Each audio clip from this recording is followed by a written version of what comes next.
नमस्कार, आप देख रहे हैं आरएडी न्यूज। मैं हूं योगेश चक्रवर्ती। लोकसभा चुनाव 2024 में बिहार के 40 सीटों में सबसे हॉट सीट पूर्णिया बन गया है। जी हां, खबर है कि कांग्रेस नेता राहुल गांधी यहां महागठबंधन के प्रत्याशी के पक्ष में प्रचार करने आ रहे हैं। इसके बाद पप्पू यादव जो निर्दलीय ताल ठोक रहे हैं और कांग्रेस का खुद को विश्वास पात्र बता रहे हैं, उनके तोते उड़ गए हैं।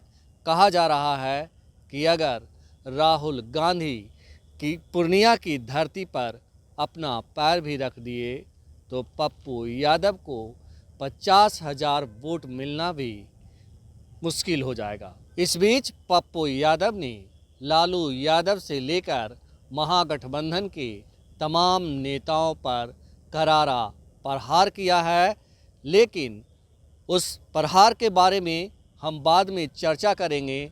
लेकिन पहले हम संतोष जी से पूर्णिया की दिलचस्प लड़ाई को समझते हैं और किस तरह पूर्णिया का सीट बिहार का सबसे हॉट सीट बन गया है और यहाँ त्रिकोणीय मुकाबले में क्या कुछ होगा, यह समझते हैं। संतोष जी, देखिए, जो अभी देश की राजनीति है तो दो धुरी में बटी हुई है, या तो राहुल गांधी के पक्ष में या मोदी के पक्ष में, या तो मोदी के विरोध में या राहुल गांधी के विरोध में वोटिंग हो रही है। प्रधानमंत्री राहुल गांधी को बनना है, न कि लालू प्रसाद को बनना है। तो राहुल गांधी एक सीट का नुकसान क्यों करेंगे? अभी जो स्थिति है, एक एक सीट महत्वपूर्ण है। और पूर्णिया सीट, जो समीकरण पूर्णिया में लालू प्रसाद ने बनाया था, उसमें पूर्णिया सीट अगर पप्पू यादव नहीं खड़े होते तो एक तरफा जीत थी बीमा भारती की। लेकिन पप्पू यादव के खड़े होने के कारण वो सीट अब एनडीए को तोहफा के रूप में मिलता दिख रहा है कि पप्पू यादव जितना ज़्यादा वोट काटेंगे और उतना ही एनडीए कैंडिडेट को फ़ायदा होगा। जदयू उम्मीदवार संतोष कुशवाहा इजी वे में जीत जाएंगे। तो पप्पू यादव की विश्वसनीयता नहीं है कि भाई वो जीत करके किधर जाएंगे।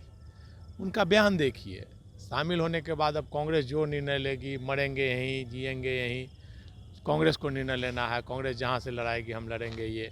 लेकिन टिकट नहीं मिला तो फिर निर्दलीय लड़ गए। लालू यादव मेरे भगवान हैं, पिता तुल्य हैं, लेकिन लालू यादव के खिलाफ बोलने लगे। तो पप्पू यादव और आनंद मोहन की राजनीति, वो मधेपुरा और सहरसा सुपौल की जो राजनीति रही है, शुरू से दोनों नेताओं की विश्वसनीयता कभी नहीं रही है राजनीति में। दोनों कब किधर, दोनों की सत्ता से यारी केवल रही है और सत्ता के लिए वो किधर भी जा सकते हैं। तो यही वजह है कि दोनों मतलब राजनीति से हाशिए पर चलते जा रहे हैं। आनंद मोहन तो जेल में थे, उनका पूरा परिवार हाशिए पर था, अब जा कर के राजनीति में आए। पप्पू यादव भी अपनी माँ को लड़ा है, वाइफ को लड़ा है, पिता को लड़ा, सब लोग चुनाव हारे।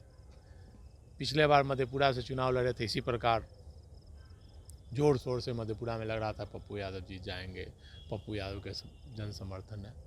तो वो जीते नहीं, वो एनडीए उम्मीदवार को जिताने का काम करते हैं। हमेशा देखा जाए तो वो वोट कटवा के रूप में खड़े होते हैं और वो जिताते हैं। जी जी। तो मधेपुरा में हुई थी, फिर वही स्थिति पूर्णिया में है। तो जो जैसा जानकारी मिल रही है, राजनीतिक गलियारे में चर्चा है कि राहुल गांधी पूर्णिया या सीमांचल में बैठेंगे, जहाँ भी सभा करेंगे तो वहाँ बीमा भारती उनके कैंडिडेट मौजूद रहेगी। उनके कैंडिडेट के रूप में ज़्यादा संभावना है कि पूर्णिया में ही वो सभा करेंगे, किशनगंज और पूर्णिया में करेंगे। तो वहाँ मौजूद रहेंगे। तो एक जो पप्पू यादव हवा बना रहे हैं कि भाई कांग्रेस उनके साथ है, कांग्रेस उनके साथ है, अखिलेश यादव ने तो बोल दिया कि भाई वो हमारे कैंडिडेट नहीं है, लेकिन फिर भी एक माहौल बनाया जा रहा है। आप देखेंगे पूर्णिया में पप्पू यादव के साथ घूमने वाले कौन लोग हैं? या तो उनके जो बार बार पार्टी बनाते हैं, विलय करते हैं, उनकी जो पार्टी है शायद जाप है। जी जी, जाप थी। हाँ थी।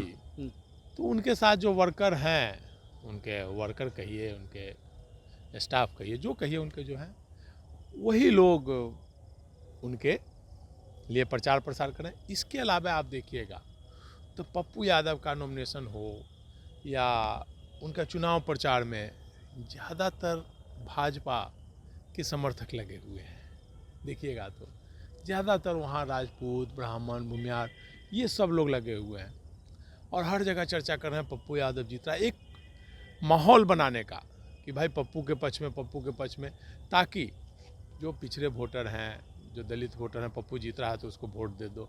एक माहौल बना रहे हैं, लेकिन वो माहौल नहीं बना रहे हैं, वो एनडीए को जिताने की रणनीति है। एक हिस्सा आरएसएस की एक रणनीति होती है कि ऐसा माहौल बनाओ कि उधर वोट कटे और ये जीते। जी जी। जैसा पिछले बार मधेपुरा में सेम माहौल था, मधेपुरा में यही स्थिति थी और रिजल्ट क्या हुआ? पप्पू यादव तो 1 लाख वोट ले आए। संतोष जी, आप ये कह रहे हैं कि कहीं ना कहीं पप्पू यादव और बीजेपी में साठगांठ है और जनता इस साठगांठ को देख नहीं पा रही है। देखिए, निश्चित तौर पर इसे कहा जा सकता है साठगांठ। अब ऑथेंटिक तो हम नहीं कह सकते हैं, लेकिन जो पप्पू यादव की रणनीति रही है, जो राजनीति रही है, आप विधानसभा चुनाव में देखेंगे, विधानसभा चुनाव में भी हेलीकॉप्टर लेकर घूमने लगे थे, हर जगह कैंडिडेट देने लगे थे। तो उस समय भी ये हवा चली थी कि भाई ये भाजपा की एजेंटी कर रहे हैं हराने के लिए। तो उनके उम्मीदवार को मुझे लगता है कि 200-400 वोट में सिमट कर रह गए। और पिछले चुनाव में, लोकसभा चुनाव में भी एक बार पूरे परिवार को उन्होंने खड़ा कर दिया था। और जब रोड पर आए थे तो लालू यादव जब 2 जगह से चुनाव जीते थे, मधेपुरा और छपरा से, तो लालू यादव ने मधेपुरा सीट छोड़ी थी और उनको वहाँ से सांसद बनाया था। लेकिन जैसे ही सांसद बने फिर लालू प्रसाद की आलोचना शुरू कर दिए। यही वजह है कि उनको टिकट नहीं मिलता है। मतलब सत्ता पचा नहीं पाते हैं, वो पावर पचा नहीं पाते हैं पप्पू यादव। जैसे ही सांसद बनते हैं तो मतलब एक भस्मासुर की तरह, मतलब जो उनके नेता हैं उन्हीं को वो देने लगते हैं। और अभी पूरा देखा जाए तो उनके पीछे आरएसएस के लोग लगे हुए हैं, भाजपा के लोग, समर्थक जो हैं, आरएसएस समर्थक सब लगे हुए हैं। एक माहौल बनाया जा रहा है कि भाई पप्पू यादव के प्रति पूरा माहौल है, जन सैलाब है, जैसे पिछली बार मधेपुरा में बनाया था। लेकिन रिजल्ट क्या हुआ है? 1 लाख भी वोट नहीं आया। और इस बार भी मुझे लगता है कि वही स्थिति है। हाँ, अगर कांग्रेस का सिंबल उनको मिला रहता आज तो निश्चित तौर पर लड़ाई में वही रहते हैं। लेकिन वहाँ एनडीए की जीत तय है। जैसे 2 जगह है, एक नवादा ले लीजिए और पूर्णिया। आज जो 2 ध्रुव में बटी हुई है देश की राजनीति, या तो राहुल गांधी को नेता प्राइम मिनिस्टर बनाना है या नरेंद्र मोदी को प्राइम मिनिस्टर बनाना है, यही इसी की धुरी में बटी हुई है। और जहाँ भी अगर कैंडिडेट खड़े हो रहे हैं, चाहे नवादा ले लीजिए, नवादा में विनोद यादव खड़े हुए हैं, तो वहाँ पर देखा जाए तो एनडीए की जीत आसान, राह आसान हो जाएगी। पूर्णिया पप्पू यादव खड़े हो गए तो एनडीए की राह आसान हो जाएगी। कहीं भी चाहे ओवैसी खड़ा कर रहे थे 16 जगह पे, ओवैसी 16 जगह पे कैंडिडेट दे रहे थे, तो जहाँ भी वो कैंडिडेट देते एनडीए की राह आसान हो जाती। लेकिन ओवैसी जी का भी भांडा फूट गया कि वो भाजपा की एजेंटी कर रहे हैं, तो पूरे देश भर से मुसलमान समाज का दबाव उन पर पड़ा कि नहीं, तो उनको अपनी कुर्सी खतरे में दिखने लगी कि अपने यहाँ भी हार जाएंगे अगर सब जगह कैंडिडेट देंगे, कि मैसेज अगर चला जाएगा।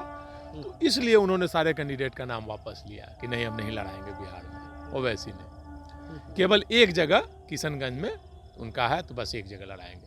तो एक हवा बनाने का प्रयास होता है। तो ओवैसी के प्रति तो ओवैसी सचेत हो गए। पप्पू यादव भी उसी रणनीति पे चलते हैं। भाई इतने मुझे लगता है कि 90 से लेकर के आज 34 साल हो गए उनकी राजनीति करते हुए। उन पर हत्या का मुकदमा चला, पूर्णिया में कम्युनिस्ट नेता का, अजीत सरकार जी की हत्या का मुकदमा चला, उसमें उनको सज़ा भी हो गई थी। फिर जाके हाई कोर्ट से और सुप्रीम कोर्ट से फाइनल वो बरी हुए और आज उनकी राजनीति चल रही है। लेकिन विश्वसनीयता नहीं है पप्पू यादव की। नो डाउट काम अच्छा करते हैं, सब चीज़ करते हैं, लेकिन राजनीति में उनकी विश्वसनीयता नहीं है। और उन पर जो ठप्पा लगा हुआ है, इधर देखा जाए तो 15 वर्षों में वोट कटवा उम्मीदवार के रूप में खड़े हो रहे हैं। जो बीमा भारती महागठबंधन की आरजेडी की उम्मीदवार हैं, उन्होंने कहा है कि जिस तरह से पप्पू यादव पूर्णिया की धरती पर एक्ट कर रहे हैं, उससे ये साफ हो गया है कि वो बीजेपी के लिए काम कर रहे हैं। आप मतलब उन्होंने भी ये आरोप लगाया है। देखिए, आज के समय में अगर वर्तमान परिस्थिति में कोई कैंडिडेट सीधे 2 धुरी में बटी हुई है, कोई भी अगर होता है खड़ा, तो कहीं ना कहीं दूसरे को समर्थन के लिए ही खड़ा होता है। और कहीं ना कहीं मान लीजिए जो समीकरण है, जो जातीय समीकरण है, और उसमें कोई खड़ा होता है वोट काटने के लिए, जैसे मान लीजिए जहानाबाद का ही बात कर लीजिए, जहानाबाद से अरुण कुमार अगर खड़ा होते हैं तो उनको तो आरजेडी का ही ना एजेंट माना जाएगा, वो मोदी को हराने के लिए वहाँ खड़े होंगे जहानाबाद में। तो अगर आप ले लीजिए छपरा में कोई अगर राजपूत समाज का खड़ा होता है तो भाजपा को हराने के लिए ना खड़े होंगे। अब मान लीजिए पटना में कोई मुस्लिम को खड़ा कर देते हैं तो आरजेडी को हराने के लिए खड़ा होता है। तो जातीय समीकरण बना हुआ है, या कोई यादव खड़ा होता है तो जातीय समीकरण बना हुआ है। वोट जाति में बटी हुई है, जाति और धर्म के आधार पर वोट बंधे हुए हैं। अपर कास्ट का वोट है तो बीजेपी की तरफ 90% माना जाए कि बीजेपी की तरफ है।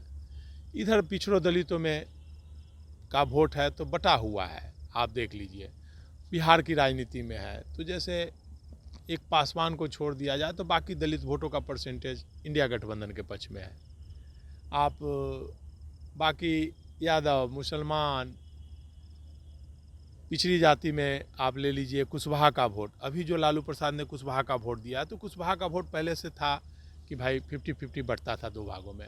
अब कुशवाहा समाज का वोट लालू के पक्ष में परसेंटेज बढ़ गया है क्योंकि लालू प्रसाद ने इतने कुशवाहा का टिकट दिया। फिर नालंदा में उन्होंने धानु को टिकट दे दिया, कुर्मी को।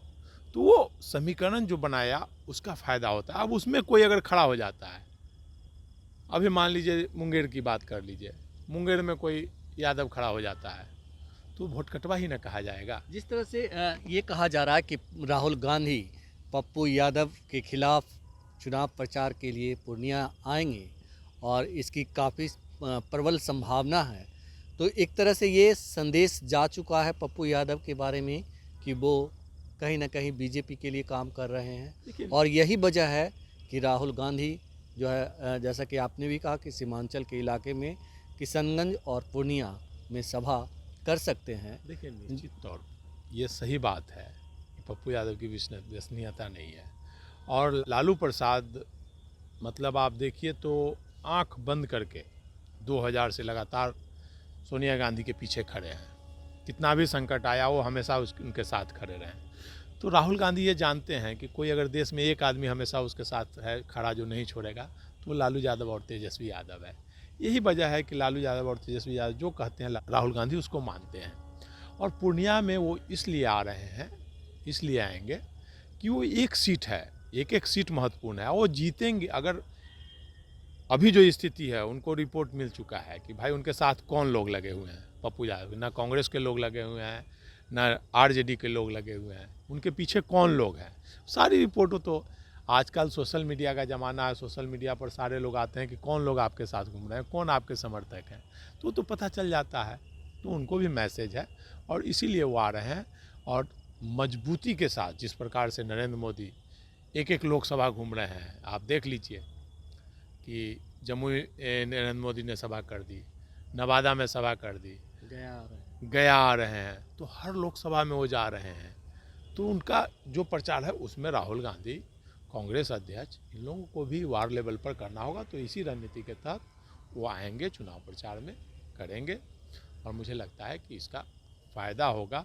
लेकिन वर्तमान जो समय है, पप्पू यादव जितना वोट काटेंगे उतना ही वोट से एनडीए उम्मीदवार जीतेगी। इसीलिए राहुल गांधी आ रहे हैं कि नहीं, एक सीट का नुकसान नहीं करना है। वो एक मैसेज जाएगा, राहुल गांधी अगर आते हैं तो पूरे सीमांचल में मैसेज जाएगा। जो पप्पू यादव एक माहौल बना रहे हैं कि भाई लालू प्रसाद भाजपा की एजेंटी कर रहे हैं, लालू प्रसाद भाजपा की एजेंटी कर रहे हैं, भाजपा के इशारे पर मेरा टिकट काटा गया है, तो यह बात किसी से छुपी नहीं हुई है। लालू प्रसाद अगर भाजपा के, पप्पू यादव तो ये भी कह रहे हैं कि मुकेश सहनी के साथ भी उन्होंने भेदभाव किया और मुकेश सहनी को जो मिलना चाहिए था वो मुकेश सहनी को नहीं मिला। उन्हें एक अदद दरभंगा सीट जो वो चाहते थे लालू यादव, तेजस्वी यादव ने नहीं दिया। उन्हें लॉलीपॉप पकड़ा दिया गया झंझारपुर के गोपालगंज के तौर पर। इस तरह से पप्पू यादव ये भी दावा कर रहे हैं। लेकिन हम तो देख रहे हैं कि जिसे आप लॉलीपॉप कह रहे हैं पप्पू यादव, उसी सीट की वजह से और जो मुकेश सहनी है वो ताल ठोके हुए हैं और पीएम मोदी को सीधे चुनौती दे रहे हैं। देखिए, मुकेश सहनी के बारे में पप्पू यादव बोल रहे हैं तो ताल में तो मुकेश सहनी ने किया है और उनकी सहमति से ही गठबंधन हुआ है। वो जो सीट मांगे वही सीट मिला है उनको। लालू यादव से उन्होंने सब सीटों पर समझौता 3 सीट जो घोषणा हुई है मगर मुकेश सहनी की सहमति की तो नहीं हुई है। और इस पर पप्पू यादव ऐसे ही बोलते रहते हैं। उनकी बातों का आप देख लीजिए ना, बिहार की राजनीति में अब आनंद मोहन और पप्पू यादव हाशिए पर हैं, उनकी बातों का कोई महत्व नहीं है। अब सोचिए ना, लालू प्रसाद पर वो बोलते हैं कि भाजपा की एजेंटी कर रहे हैं। अरे लालू प्रसाद को अगर भाजपा की एजेंटी करना रहता तो तेजस्वी यादव कब के बिहार के मुख्यमंत्री बन गए रहते हैं और लालू यादव को जेल नहीं जाना पड़ता और तेजस्वी यादव को बार बार पूरे परिवार को CBI और ED का सामना नहीं करना पड़ता। तो पप्पू यादव की बात हास्यास्पद है। मतलब एक कहावत है ना कि चोर मचाए शोर, उल्टा चोर कोतवाल को डांटे, तो इस टाइप से है भाई। अब पप्पू यादव अब लालू यादव पर भाई भाजपा से सांठगांठ, तो ये तो हास्यास्पद लगता है। नीतीश कुमार पर लगाते हैं तो चलेगा, लेकिन लालू यादव तो भाई पिछले देख लीजिए तो भाई पिछले 30 वर्षों से 90 के बाद से लगातार कभी उन्होंने भाजपा से समझौता नहीं किया। कितना भी मुश्किल में रहे, जेल हुई, मतलब उनको बीमारी की स्थिति में वो जेल में रहे, उनके बेटी को 10-10 दिन बैठाया गया, पत्नी को, बेटा को, सबको परेशान किया गया, लेकिन उन्होंने घुटना नहीं टेका। आज बिहार पूरे देश की राजनीति में अगर 2-4 लोग नरेंद्र मोदी के खिलाफ और भाजपा के खिलाफ, RSS के खिलाफ अगर बुलंदी से खड़े हैं तो उसमें एक पहला नाम लालू प्रसाद का है, जो कि बुलंदी से। ममता बनर्जी भी भाजपा के साथ गई है एक समय में। जो भी नेता हैं सब लोग गए हैं, लेकिन लालू प्रसाद शुरू से अड़े हुए हैं, कभी नहीं उन्होंने भाजपा से समझौता किया। तो पप्पू यादव लाख दावा कर लें, लाख लालू यादव पर तोहमत लगा लें, उनकी हेकड़ी को मिटाने के लिए राहुल गांधी खुद मोर्चा संभालने वाले हैं।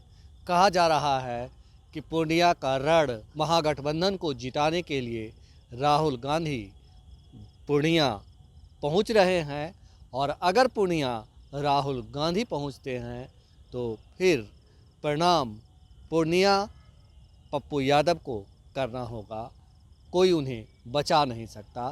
फिलहाल इतना ही। आप हमें फेसबुक पर फॉलो करें, यूट्यूब पर सब्सक्राइब करें, लाइक करें, शेयर करें और कमेंट कर अपना महत्वपूर्ण विचार और सुझाव ज़रूर दें। धन्यवाद।